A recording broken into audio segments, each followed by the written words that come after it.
হাবিব যখন কাছাকাছি চলে আসলো, সন্তানটা দৌড়াইয়া নবীর কাছে গিয়া বলে, নবী গো, আপনার এই কাফেলার সঙ্গে আমার আব্বা যুদ্ধের ময়দানে গেছিল, কিন্তু আমি তাকায়া দেখলাম আপনারা ফিরে আসলেন, আমার বাবা দিয়ে আপনাদের সঙ্গে আসলো না। আল্লাহর নবী এই বাচ্চার বাবার নাম শুনে নবীজির চোখ দিয়া পানি পড়া শুরু হয়ে গেছে। জিজ্ঞাসা করলো, বাবারে তোমার কি মা নাই? বলে না। আর কে কে আছে? বলে হুজুর কেউ নাই, বাবা ছাড়া। আল্লাহর নবীকে বলে, নবী গো, আপনি দিয়ে আমার বাবার কথা বলেন না, শুধু আমাকে আমার কথা জিজ্ঞাসা করেন। সকালবেলা আমার বাবা আপনার কাফেলার সঙ্গে যুদ্ধে গেল, ফিরে আসলেন, কিন্তু এই কাফেলার মধ্যে আমার বাবাকে কেন আমি দেখলাম না? কোথায় আমার বাবা? বলে সন্ধ্যা হয়ে যাচ্ছে, সূর্যটা লাল লাল হয়ে গেছে গো নবী, বলেন আমার আব্বা কোথায়? কোথায়? নবীজি বারবার চোখ দিয়া পানি ছাড়ে।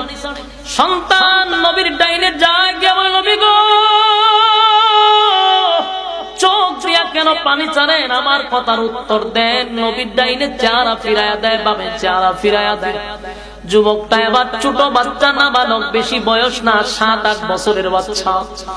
নবীজির পায়ে ধরে বলে, নবী গো, ওই তাকায়া দেখেন সূর্যটা লাল হয়ে গেছে, আমার বাবা যদি এখনো না আসে, বলেন না আমি রাত্রের বেলা কোথায় ঘুমাবো, কার সঙ্গে থাকবো, কোথায় খাইবো? আমার বাবা সারা যে পৃথিবীতে আমার কেউ নাই। আল্লাহর নবীর কাছে গিয়া 7 বছরের ছেলে নবীর সামনে গিয়া কান্না শুরু করে দিল, আর বলে, নবী গো, রাত্রে হইলে আমার বাবারে জড়াইয়া ধইরা আমি ঘুমাই, আমার মা মারা গেছে, আমার চাচা নাই, আমার আত্মীয় স্বজন কেউ নাই, কেউ নাই। আপনার উপরে কালেমা পড়ে আমার বাবা ঈমান এনে আপনার সঙ্গে যুদ্ধে গেল, এখন আমার বাবা আসলো না, আমি রাত্রে কার সঙ্গে ঘুমাবো? আল্লাহর নবী আর বরদাস্ত করতে পারলো না। নবীজি ওই ছোট সাহাবীকে জড়ায়া ধরছে বুকের সাথে। আল্লাহর নবীর দাড়ি ভিজে ভিজে মুক্তার দানার মতো চোখের পানিগুলো পড়তেছিল, আর বলতেছিল, সাহাবী, ছোট্ট এই সাহাবীকে নবী জড়ায়া ধরে বলে, আমি জানি আমি তোর বাবাকে আর কোনোদিন তোর সামনে এনে দিতে পারবো না রে, কিন্তু বাকি দিনগুলা আমি নবী তোর বাবা হয়ে গেলাম। এই 7 বছরের বাচ্চা চোখের পানি ছেড়ে দিয়া বলে, নবী গো, আমার বাবা কি যুদ্ধের ময়দানে শাহাদাত বরণ করছে? আল্লাহর নবী বলেন, হ্যাঁ, তোমার বাবা বেঈমানের সঙ্গে যুদ্ধ করতে গিয়া আল্লাহর তরি জান্নাতে চলে গেছে। যুবক, ওই শিশু বাচ্চা, 7 বছরের বাচ্চা ডাক দিয়া বলো, গো আল্লাহর পয়গম্বর, আল্লাহর জন্য, দ্বীনের জন্য যুদ্ধ করতে গেছে, আমার বাবা শাহাদাত বরণ করছে, আমার তো কষ্ট লাগে না, কিন্তু আমার কষ্ট হলো আমার বাবা যে আমার কিছু বলে গেল না, আমার যে মা নাই, আমার যে ভাই নাই, আমার যে বোন নাই, আত্মীয় স্বজন কেউ নাই। নবীজি, আমি কার কাছে রাত্রে হলে থাকবো? আমি আমার বাবারে জড়ায়া ধইরা ঘুমাইতাম, মায়ের আদর পাই নাই, বাবার আদর পাইছি।